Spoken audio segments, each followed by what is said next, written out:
Mula sa lirikong "The thing I treasure most in life cannot be taken away." Ito yung maramdaming kanta ni Julio habang sinasabayan ng kanta ng Disturbed na tumutugtog habang minamaneho niya ang isang lumang bus. 10 taon na siguro niyang minamaneho ang bus na ito. Siya na ang kinagawiang tawagin ng pamunuan sa tuwing mangangailangan sila ng driver. Noong una pa ay natatakot siya dahil hindi ito isang normal na bus. Bus ito na naglalaman ng mga pasyente ng isang mental hospital na ililipat sa kabilang asylum. Maingay ang tunog ng makina ng sasakyan na dinagdagan pa ng ingay ng mga hindi niya kilalang pasahero. Paminsan-minsan ay tumatayo ang isang babaeng nakauniporme ng kulay puti para sawayin ng mga taong nakasakay, pero kadalasan ay nakaupo lamang siya. Tila napapagod na rin sa kanilang ginagawa. "Mang Julio, wala ba kayong tahimik na music dyan? Hindi na kasi music yung pinapatugtog nyo eh. Ang sakit na sa tenga." Reklamo niya sa driver. Nakakunot ang noo nito. Hindi mo mawari kung dahil sa sikat ng araw na tumatama sa kanyang muka o dahil sa pagkaini sa sitwasyon niya ngayon. Maikling tugon na lamang niya ay, "Pasensya na po ma'am." Inabot niya ang USB. Saka tinanggal sa pagkakasaksak. USB lamang ang gamit niya sa tuwing magpapatugtog siya at hindi pwedeng lagyan ng kanta ang kanyang lumang modelo ng cellphone. "Ayos lang. Maingay na kasi ang mga pasyente dito sa loob. Dinadagdagan pa niyang maingay na banda na yan." Masungit na tugon nito kahit na nagpaumanhin pa siya. Sa tuwing nagmamaneho ng ganitong bus si Mang Julio, ay ipinapanalangin niya na wag sana ang babaeng ito ang makasama niya. Kahit na sino, wag lamang itong si Marie. Si Marie ay isang staff ng mental hospital, pero kung umasta, ang akala mo ay siya ang may-ari na nito. Kung makikita lamang sana ng pamunuan ang ginagawa nito kapag hindi sila nakatingin, ay tiyak matagal na itong natanggal sa trabaho. Gaya na lamang ng mga oras na ito na wala itong pakialam sa mga pasyente sa loob. Ipinagkibit balikat na lamang ni Mang Julio ang masungit na tugon ng babae. Sa isip-isip niya ay mahaba-haba ang biyahe nila at kailangan nilang pakisamahan ang dalawa, kung hindi ay baka matulad sila sa ibang pasyente bago pa man sila dumating sa kanilang destinasyon. Maingat ang pagmamanehong ginagawa ni Mang Julio. Alam niya na sa kanyang isang pagkakamali ay papalya ang makina ng bus.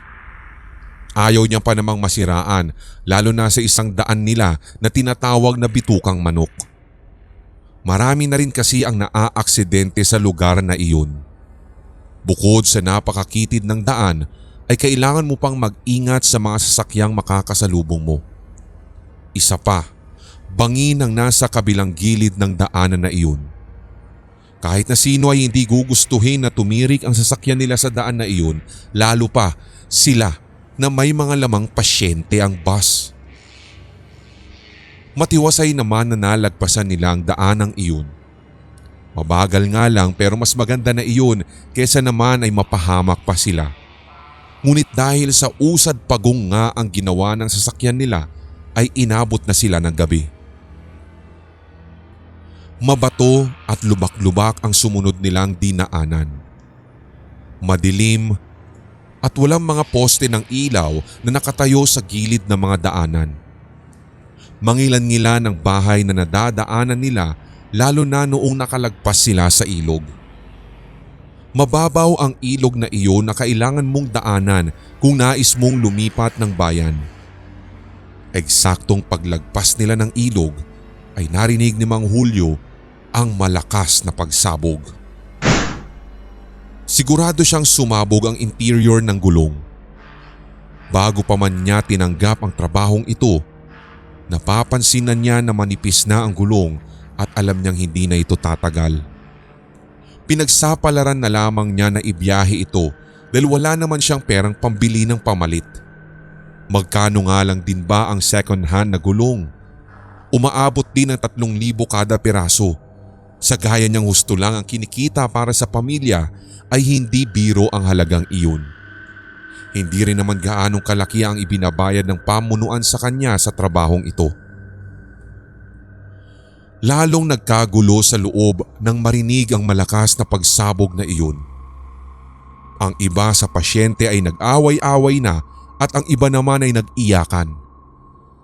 Tumayo sandali si Marie para sawayin ang mga nag-aaway.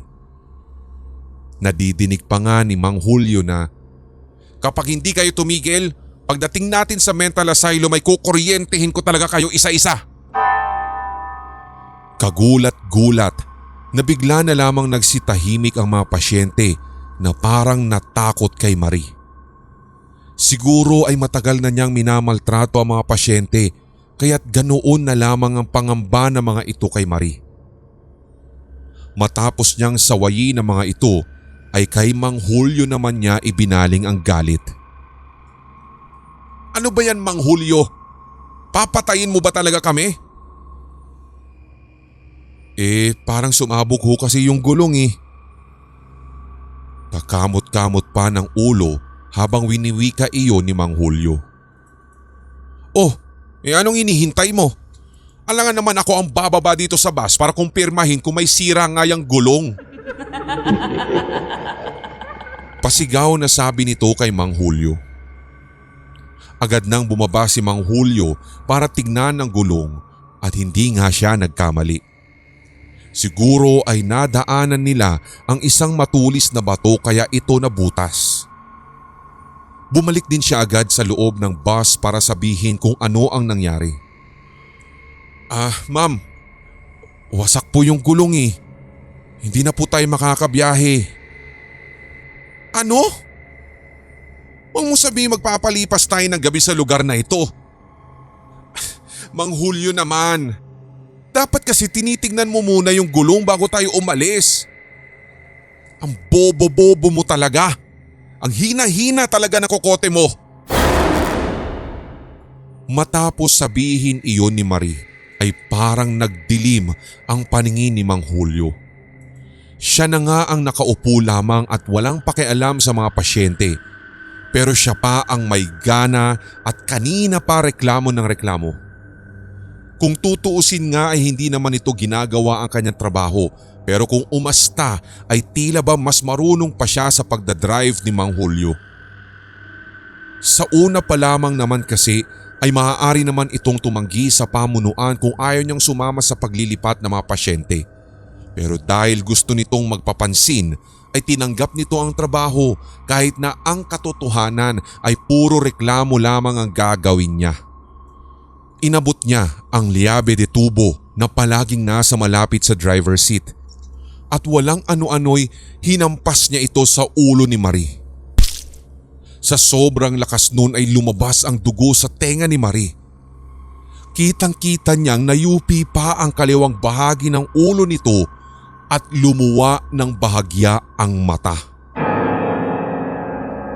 Otomatikong bumagsak si Marie na sisinghap-singhap na parang nalulunod sa dugong tumatakip na sa kanyang buong pagmumuka.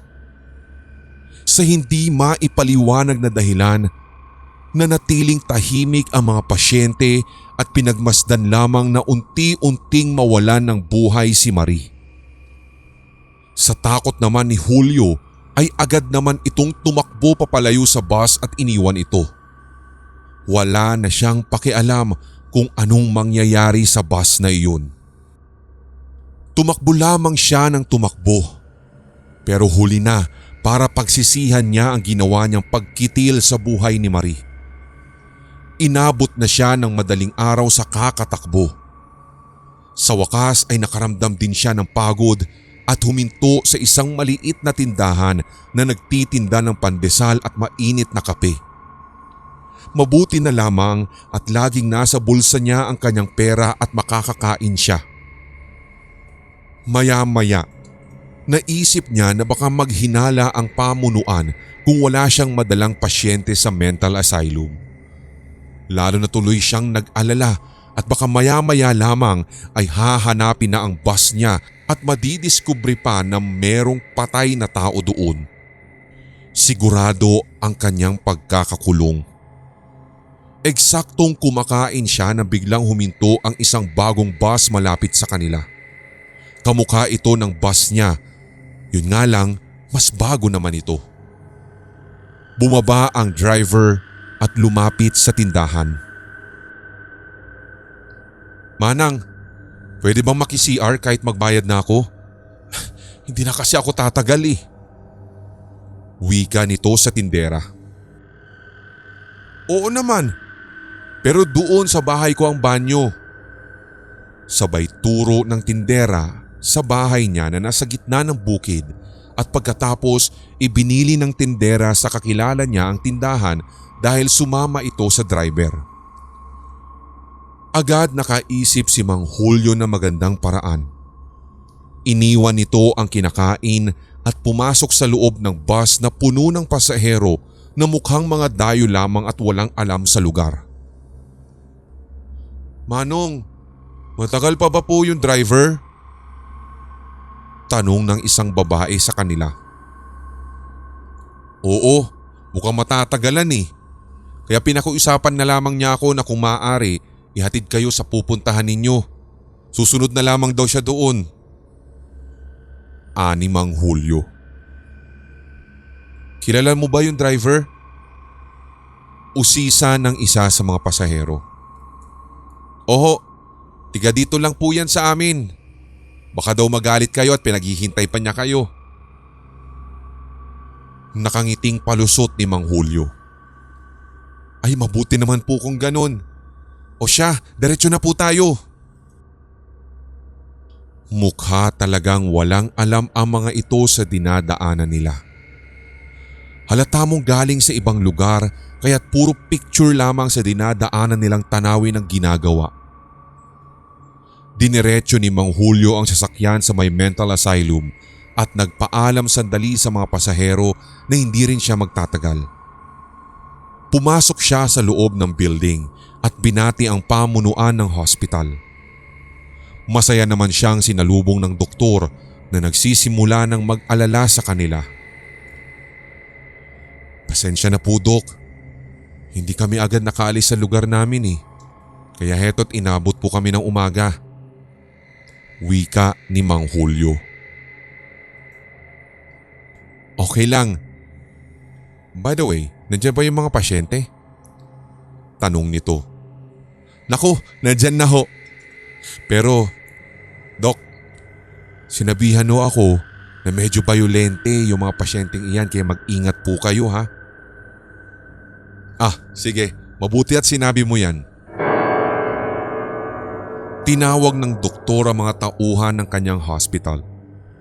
Hinanda nila ang mga jacket na para sa mga pasyente at mga gamot na pampakalma. Utos sa kanila ng doktor. "Sa oras na magwala at ayaw bumaba yung mga yan, turukan na ninyo ng pampakalma ha." Isang dosena yata na mga tao niya ang umakyat sa bus at naririnig hanggang sa labas ang pagwawala ng mga pasahero nito. Halos lahat ng pasahero na inilalabas sa bus ay wala na sa huwisyo at kalmado na, gawa na rin ng mga itinurok na gamot sa kanila. Matapos mailabas ang kahuli-hulihang pasahero ay binati ng doktor ang kanyang bagong bus. "Mukhang nakakaluwag na tayo ah. Bago na pala yung bus mo ah." "Nakaipon lang, Dok." Palusot nito at agad din itong nagpaalam.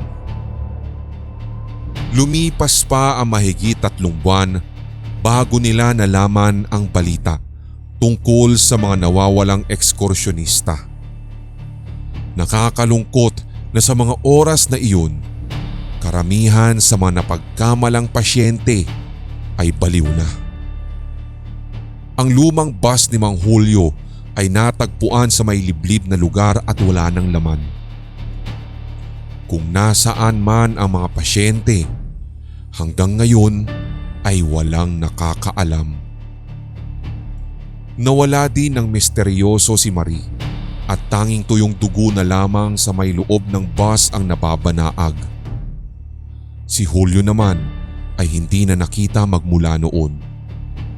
Kung nagdadrive pa ito gamit ang bus na iyon ay wala nang nakakaalam. Malay mo, sa susunod na sumakay ka ng bus ay si Mang Julio pala ang matitsyempohan mong driver nito.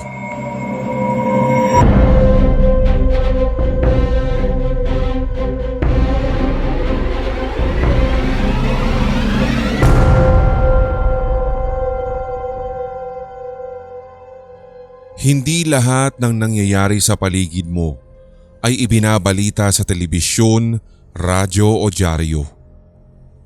Maraming pangyayari ang hindi pinahihintulutan ng gobyerno na mailathala para daw sa kapakanan ng nakararami. Parang ang sabi, hayaan mamatay ang 5 para mabuhay ang 10. Natandaan mo ba ang nangyaring pag-atake sa Pearl Harbor? Usap-usapan noon na alam ng mga opisyal na aatakihin ng Pearl Harbor pero hinayaan nila para ma-justify ang gagawing pambobomba nila sa Japan. Kung totoo man iyon o hindi, ay wala na ring pakialam ang nakararami. Nagawang pigilan noon ang paglakas ng puwersa ng mga Hapon at ang patuloy na pananakop nila sa mga bansa sa Asya. Mas marami nga naman ang nasagip, pero marami din ang namatay. Noong taong 1980, isang medical officer sa bansang Finland na napansin na kakaibang bagay na nasa loob ng ilang tao sa tuwing sila ay magpapa-x-ray. Si Juanelina Lukanenkilda, ang nakasaksi, ay sinabing kasing laki iyon noon ng butil ng bigas. Hanggang sa lumiit iyon ng lumiit at kamakailan nga lamang ay sinabi niyang hindi na iyon makikita. Sabay din noon inanunsyo ng pamahalaang Amerika ang hangarin na maglagay ng microchip implant sa pamamagitan ng pag-iineksyon. Natakot naman ang ilan at baka daw gagamitin iyon sa ibang paraan, katulad na lamang ng mind control. Mind control? Pero alam nyo bang isa ito sa proyekto ng MK Ultra? Ang MK Ultra ang nakapansin sa kapasidad ng mind control at sinabing ito ang kinabukasan ng mga giyera sa mundo. Aanhin mo nga naman ang mga armas gayong kaya mo namang kontrolin ang isip ng mga tao. Isakripisyo ang kamalayan ng ilan upang mabuhay sa katahimikan ang nakararami. Pero hindi lahat ng eksperimento sa Project Monarch ay tagumpay. Marami din ang pumalya. Katulad na lamang noong panahon ng giyera sa Vietnam kung saan pinag-e-eksperimentuhan daw ang 2 Vietcong at nang hindi magresponde ay sinunog sila ng buhay. Ang kwentong ito ay tungkol sa failed experiment na naging sanhi ng pagkamatay ng ilang dosenang katao. Ako nga pala si Police Inspector Wilcon at ito ang istorya ng isang serial killer na galit sa teknolohiya. Alas 9 ng gabi nang makatanggap kami ng isang kakaibang tawag sa opisina. Matagal-tagal na rin akong nakatoka sa lugar na iyon pero hindi kami madalas makatanggap ng tawag. Kadalasan ang mga problema doon ay nare-resolba na sa tulong pa lamang ng barangay. 30 segundo magmula ngayon, may sasabog. Buo ang boses ng kung sino man ang nasa kabilang linya. Parang may ginagamit siyang kakaibang instrumento para mag-iba ng boses. Agad niya ring ibinaba ang telepono matapos niyang sabihin iyon. Hindi naman namin alam kung saan magsisimula dahil wala naman siyang iniwan na lugar kundi iyon lamang. Makalipas ang 1 minuto ay meron na namang tumawag. Sir, may sumabog ho dito sa may bahay sa may San Luis. May namatay ho yata. Pakibilisan niyo lang ho. At kinuha namin ng lahat ng impormasyon na maaaring makuha at pagkatapos ay bumuo kami ng team na pupunta sa lugar na iyon para magsiyasat. Makalipas ang 20 minuto ay narating namin ng lugar. Halatang malakas ang pagsabog na naganap dahil nabasag ang salamin ng kotseng nakaparada. 2 ang naitala naming namatay sa lugar na iyon. Hindi namin malaman kung anong motibo ng pagpatay pero ang maliwanag ay isang homemade bomb ang ginamit ng salarin.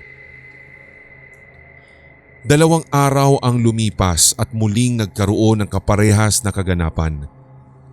Sa pagkakataong iyon, sa isang bus na puno ng estudyante sa elementarya naman ang nangyari. 13 bata kasama pa ang driver ang otomatikong namatay dahil sa pagsabog. Sa pagkakataong iyon, nag-iwan ng mensahe ang salarin sa ilalim ng upuan ng driver ng bus.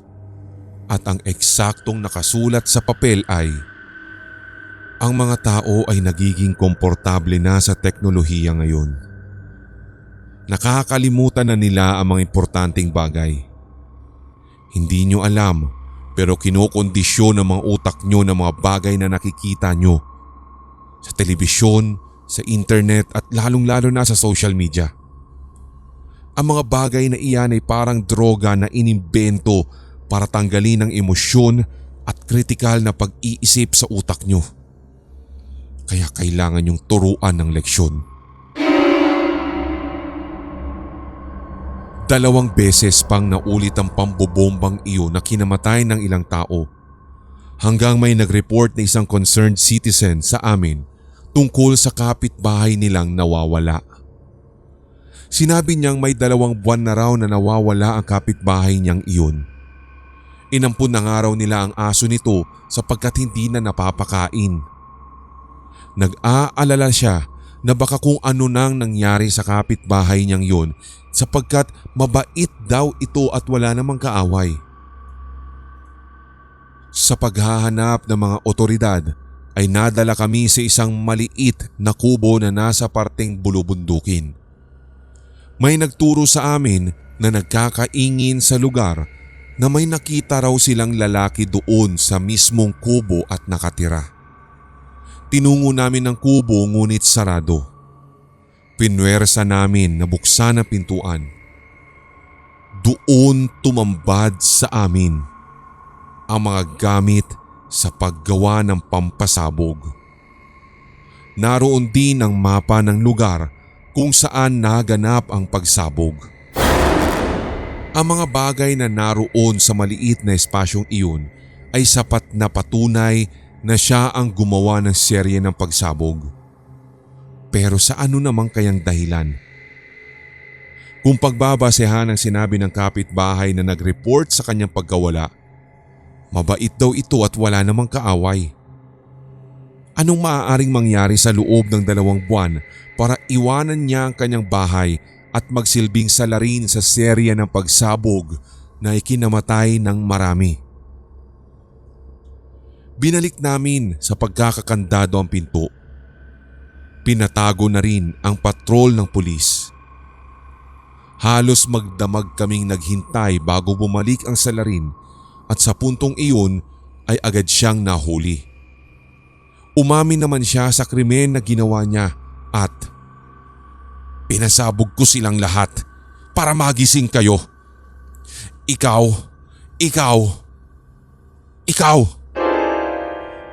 Kailangan mong maintindihan na malayo ang mga bagay-bagay sa mga nakikita mo. Sige, alam ko na iniisip ninyo na isa akong baliw na mamamatay tao. Sa tingin mo talagang iniisip mo yan? O may nag-uutos sa'yo na isipin yan? Kailangan nilang i-monitor ang lahat ng iisipin ng mga tao para umayon ang lahat sa gusto nila. Hindi ako ang kriminal dito. Hindi! Giit ng lalaki.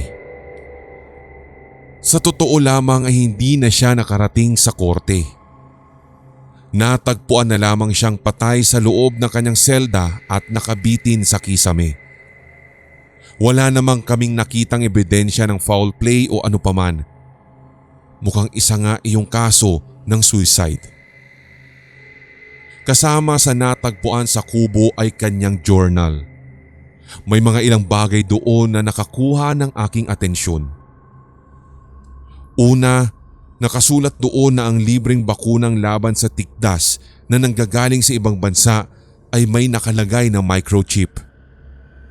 Ang pagbakuna sa mga bata na nagsimula pa noong 1990s ay paraan din ng bansa na ito para manipulahin ang pag-iisip ng mga tao.